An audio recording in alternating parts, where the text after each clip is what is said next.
Hello everyone. So in my last video where I talked about visiting a false school in the Astral, a lot of people asked, and this is a common question that I've had since I started the channel.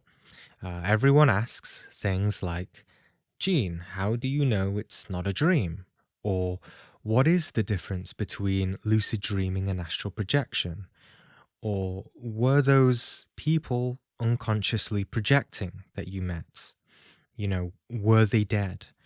Or how do you discern between hallucination and reality in these out of body experiences? And was it the lower astral? Was it a earth like dimension? Things like that. And all good and valid questions. And so after meditating on these questions, this idea came to me to create a visual representation, quite in-depth one. And this will help me to help you expand on these answers more clearly. And so my intention here is to answer all of these questions by helping you to understand the fundamental nature and structure of our individual consciousness in relation to the astral plane. Okay, so by understanding this, I'm hoping that you will intuitively exercise your intuition. Okay, so we're going to study you as awareness and your relationship to the non-physical layer of reality that is always present, but very present every time we go to sleep. So this will help you to navigate your own discernment in your own experiences. Okay, so this is all based on my own experiences and investigations in the astral plane and my own spiritual efforts in my own path, along with years of studying esoteric and Kabbalistic understanding of these dimensions. I'm not trying to convince anyone here of anything. I just want to share these ideas. I'm not trying to form new beliefs for people. I always recommend everyone to discover their own truth for themselves.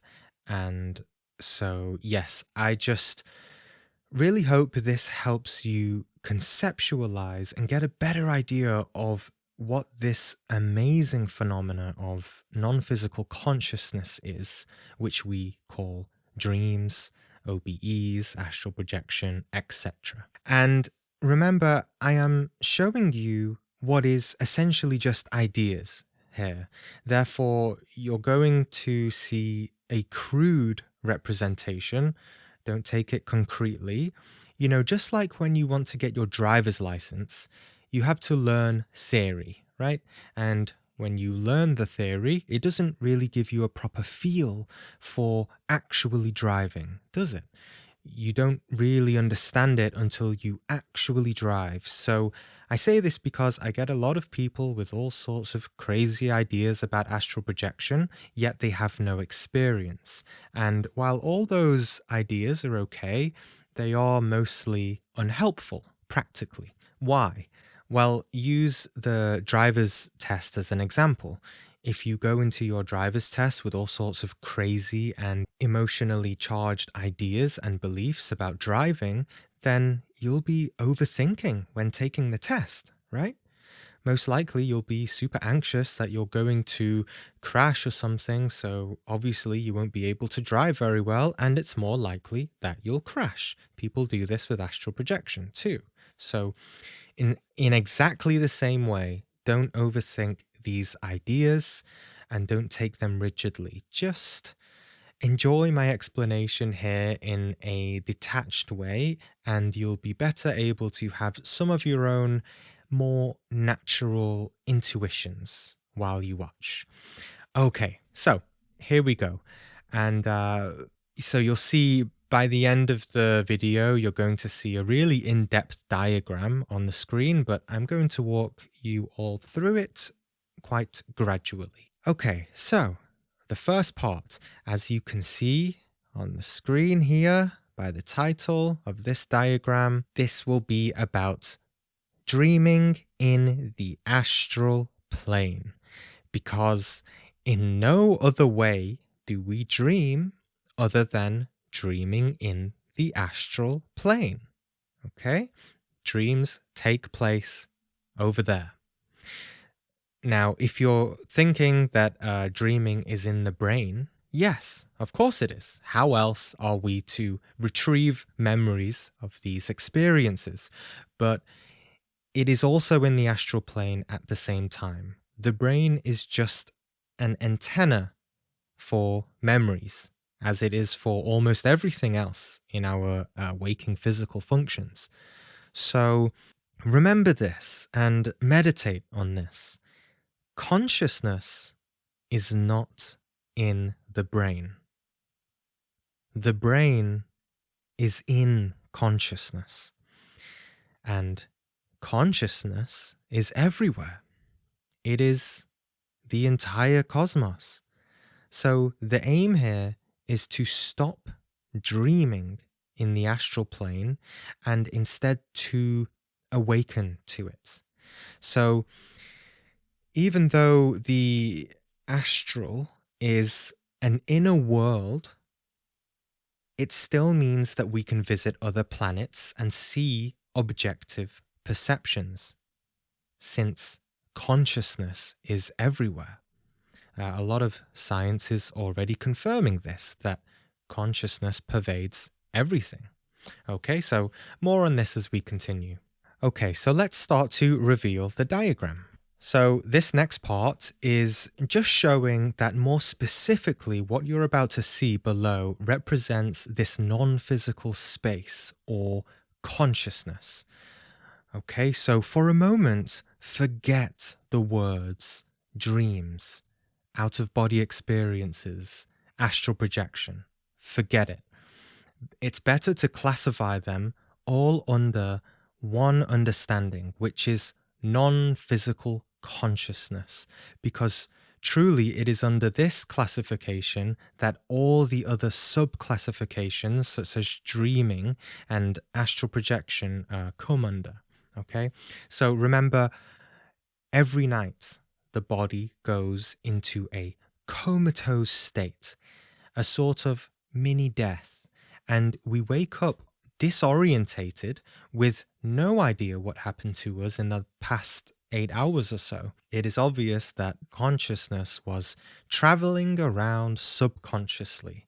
So what exactly is traveling around? It is our awareness. So as we see next on the screen, as you can see, our awareness, this here, this circle, can also be called our individual essence.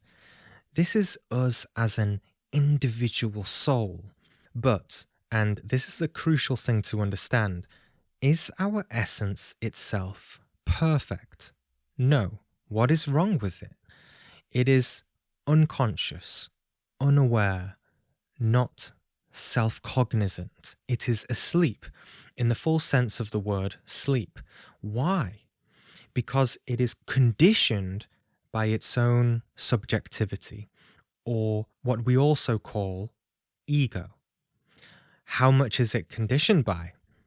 Well, a lot of us would like to think maybe 50% ego at most, but no, we have around 97% ego, maybe even less for most people. That means we are about 3% awakened beings, or less in most cases. Okay, so those moments when you start to really sense what God is, those moments when you had amazing meditations and big self-realizations, those moments when you had astral projections, are little moments when you had a tiny increase in the percentage of your essence, like by 2 or 3%, not a lot. We only need a little bit to start to feel like really more awakened. So you have to ask yourself this as well, how many times did you have those special spiritual experiences compared to every other day in your life? The fact is probably 3% or less, right? This is also in line with many studies by psychologists that say we are mostly conditioned by our subconscious, subjective mind. And also many studies by neurologists that say we only have a small amount of our brains activated. So, ego is the problem here. Ego is what dreams. Ego is dreams. If you remove ego, you remove dreaming. Maybe you feel a reaction to this. Well, the psychological entity that is reacting is Pinocchio. When Pinocchio gets mad and says that, no, I'm a real boy, right? But no, you're not a real boy, Pinocchio. You are a puppet, mechanical, conditioned and controlled by your ego. Ego is darkness. That's why Pinocchio is a liar. So much of a liar, he doesn't even know he's lying because he hasn't learned to listen to his conscience. Jiminy Cricket, right? And the sound of the cricket represents this sacred, small, still voice or sound within us. And in the Aztec tradition, by the way, too, there's a teaching in the Gnostic tradition to meditate to the sound of the cricket in order to astral project. So, this is why I put chains around the essence here, because we are imprisoned by our own mental slavery and we see the world through our dirty lens of our ego instead of actually seeing reality. We do this in waking life too, and also during when the body sleeps. So, therefore, awaken consciousness during waking life, and you will awaken at night too. As above, so below. So I won't go into this much here since I have many videos about the ego, and actually 90% of my chakra series was dedicated to exactly that. So, next. Now I'm showing you how this tiny spark of tiny awakened individual consciousness floats around in the astral dimension. Okay, so this outer circle represents the astral plane, which has, as you see, different layers, which I'll show you. But first, to also point out, beyond this layer of the astral plane are also greater realities, such as the mental plane, causal plane, and really all the divine, abstract, subtle heavens of the gods and goddesses and everything like that, the highest intelligences in creation. We won't look so in depth here at those, but all you have to know is that astral consciousness is absolutely not the end road of it all. It is just the beginning. And really, by becoming experienced in astral projection, it will help you massively in understanding these higher realms in a more intuitive way. That's why the name of this channel is called Astral Doorway, because astral projection is a gateway into understanding the rest of these dimensions.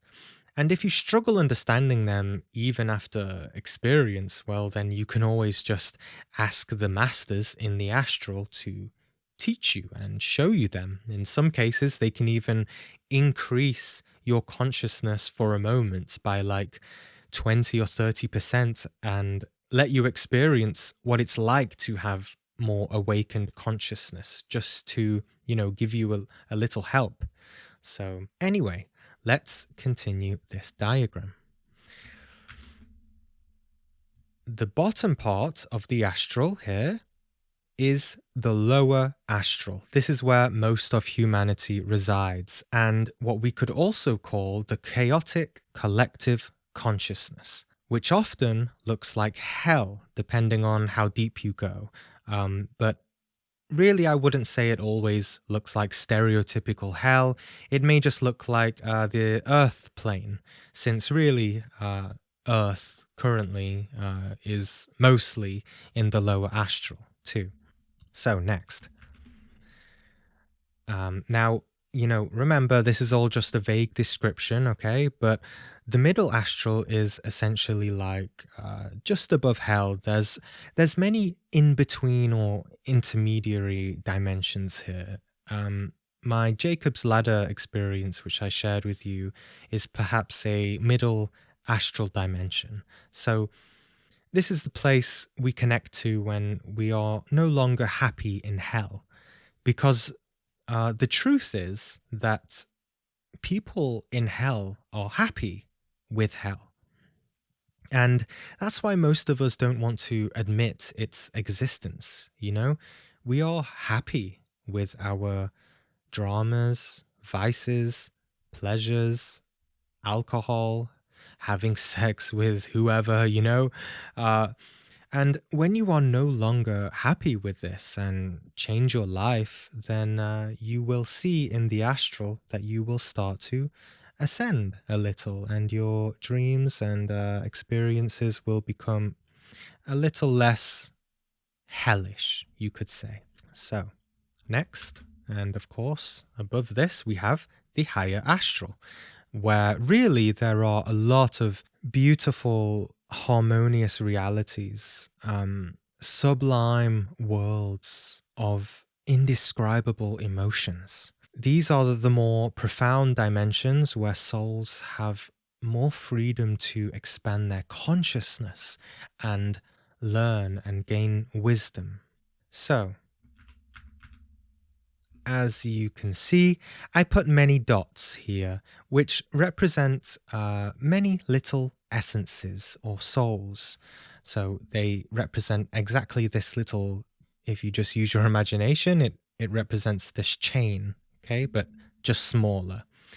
And most of them I've put here being in the lower astral, a bit less in the middle astral, and then a lot less in the higher astral. And remember, the structure of these little essences are mostly asleep.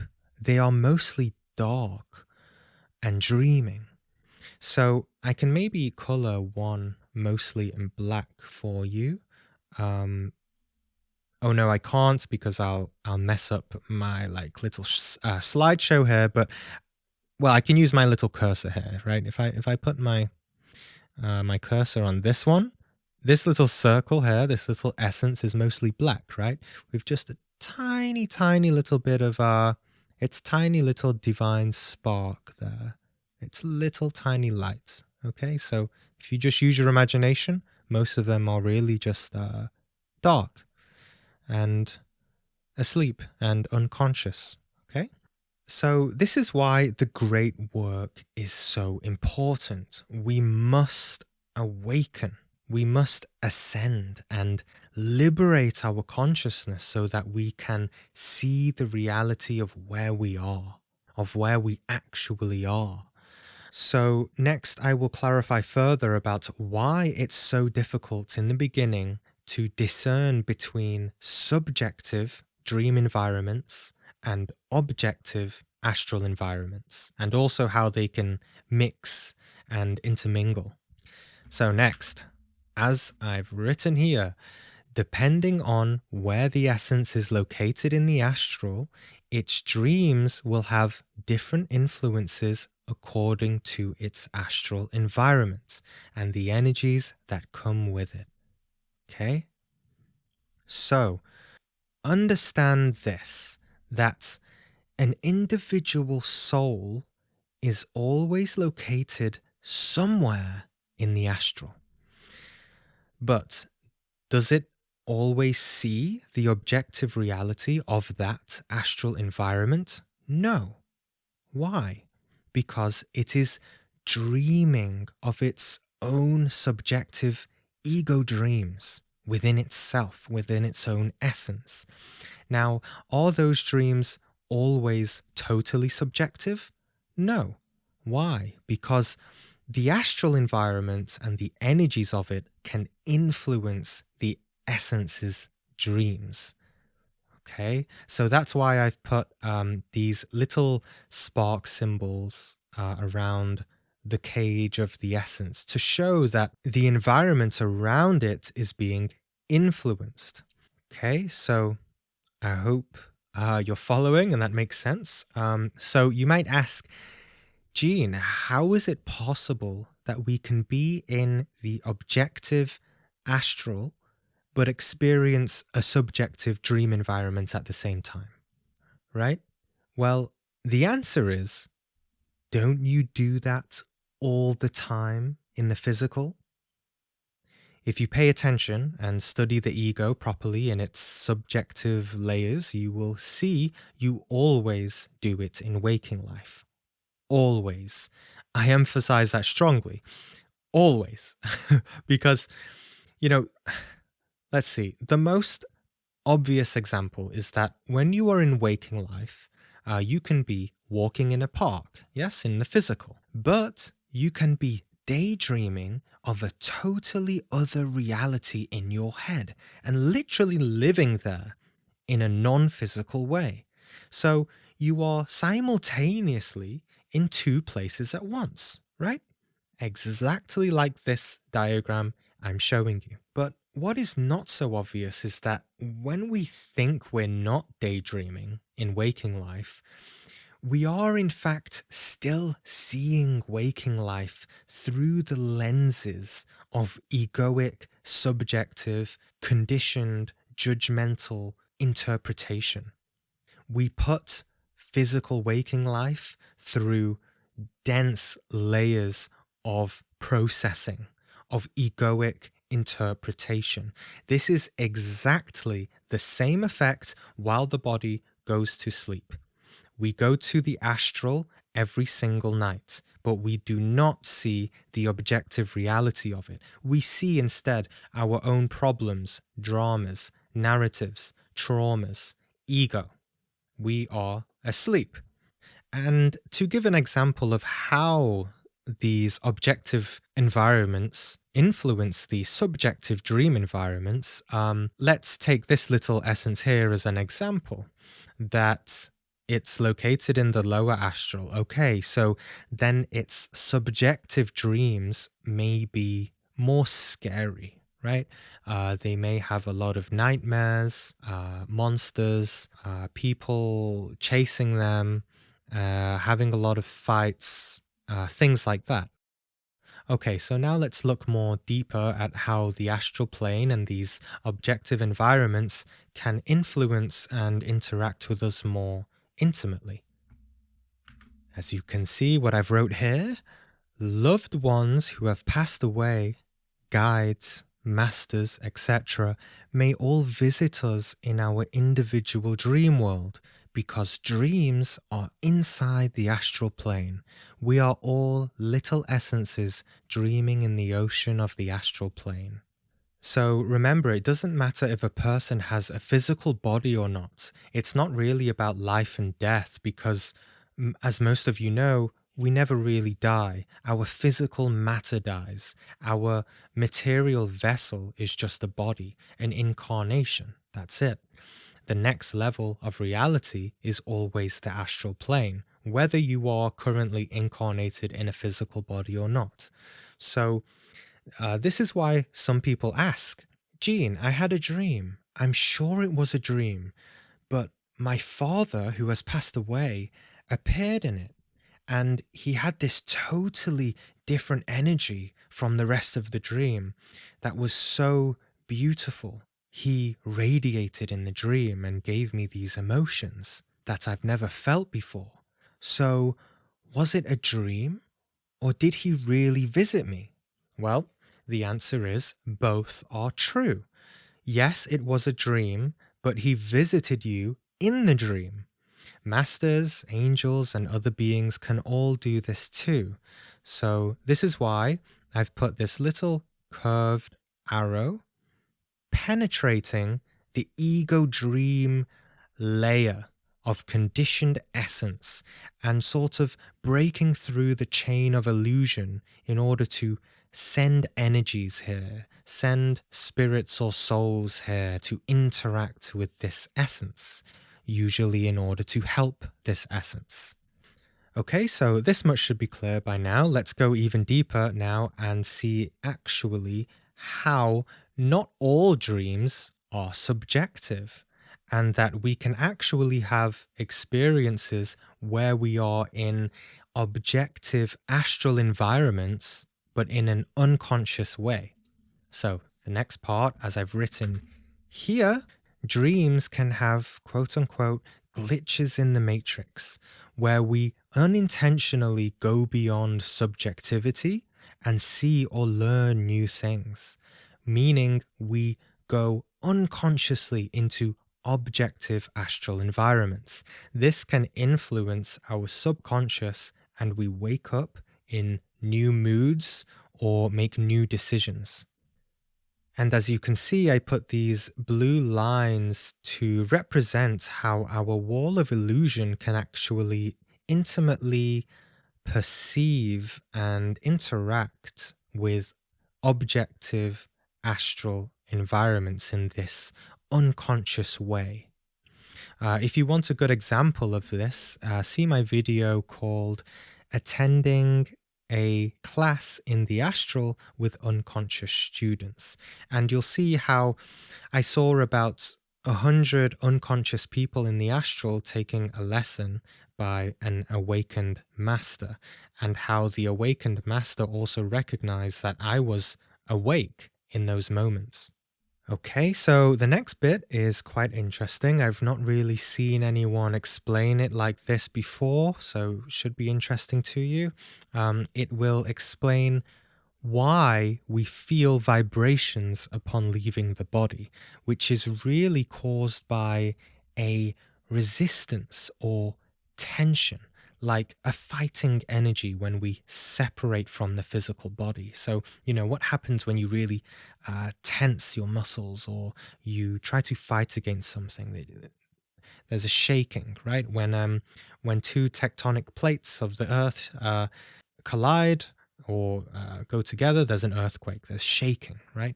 So, as I've written here, it's a little small, so sorry if you're on your mobile or something. I recommend checking this out on your computer. The vibrational stage represents breaking the chains of ego dreams. The guardian of the threshold is the ego that wants us to stay like a princess asleep in a castle. It will use your own fear to stop you. This is why we often feel fear during when we're about to astral project. See it as a test to see whether you are truly ready to discover reality beyond subjectivity. So this is why when we first begin, we have this fear test, which is also known as the guardian of the threshold. It only really happens in the beginning of our journey. So, for example, I don't really have this feeling of vibrations and fear anymore. Okay, so to continue reading what I said, meditate on these next questions on yourself. If you're one of those many people who are struggling to astral project, okay? So, are you really ready to venture into the unknown? Why are you afraid? Scared of what you might find? Are you scared of the truth? That there's actually a way to truly know things? Have courage. We are attached to trauma and ego. Rebel against yourself. Deny yourself. Deny the thinking I, especially in those moments of fear. Don't give in to those eyes, right? Save the princess, which is the essence. Remember your love for gnosis, your love for knowledge, real knowledge, direct knowledge from experience. A kiss awakens sleeping beauty, meaning connect with love. The astral plane is beautiful and nothing to be scared of. Okay, and next, and I know this is a lot, pause at any point and meditate on these things, okay? So the next point just points towards how beautiful the potential of these non-physical states are. So, as you can see here, dimensions beyond the astral are infinite. They can all be accessed through this out-of-body non-physical state. And I've put another little spark symbol here on the layer of the astral plane to show you can penetrate and break through this astral plane to find even deeper realities and truths. Just one way of doing this would be maybe meditating while out of body, but the main work is on the ego, right? And so really just doing all of this great work in the waking life too. And for the last part here, this internal organization of individual consciousness determines what kind of reality is manifested in the physical. As above, so below. Change the internal and the external will change. So, temet noske, know thyself. So for those who have left comments saying, Gene, why even focus on astral projection? I would rather focus on real life. Well, if you want to focus on what is real, focus on astral projection. There, true reality can be seen. You can really see the true colors of reality there. For example, let's say there is a very miserable person in waking life who is always angry, sad, miserable, depressed, etc. This person may think that they are absolutely fine and nice, right? Because in their physical reality, they have a nice house, have a nice food, maybe have a family, and the material, the superficial layer of reality is fine. But if you were to investigate this person in the astral, you will see that they are in a dark and monstrous and maybe even demonic or underworld reality. So in this sense, physical reality is a facade. It is superficial. It's shallow in the grand scheme of multidimensional reality. And actually, the spirit world, the astral, is more real and represents what is truly going on in our life and in the world. This is why it has within it the essence of things. There's no illusions there. The physical reality is a world of vanities. You know, you don't need to believe me about this. This is totally observable and you can confirm it for yourself. You know, you can meet a wide range of people. You can, for example, you might meet someone who is like really physically attractive. They look perfect and beautiful. But when you get to know them, they have a terrible spiritual life. They're always suffering. Maybe they're suicidal. So in the physical, they may be a really beautiful and attractive and famous person, but in the astral, they might look something like a zombie. So this is why it is important to always remember our dreams and strive to awaken our consciousness here and now. Nowhere else can you find real information about yourself. No psychiatrist, no book, no guru, nothing. The information is hidden within you in plain sight, just waiting for you to discover it. And so this is why in a lot of New Age talks as well, there's a lot of talk about 5D Earth or fifth dimensional consciousness. They're all really talking about astral consciousness and the astral plane.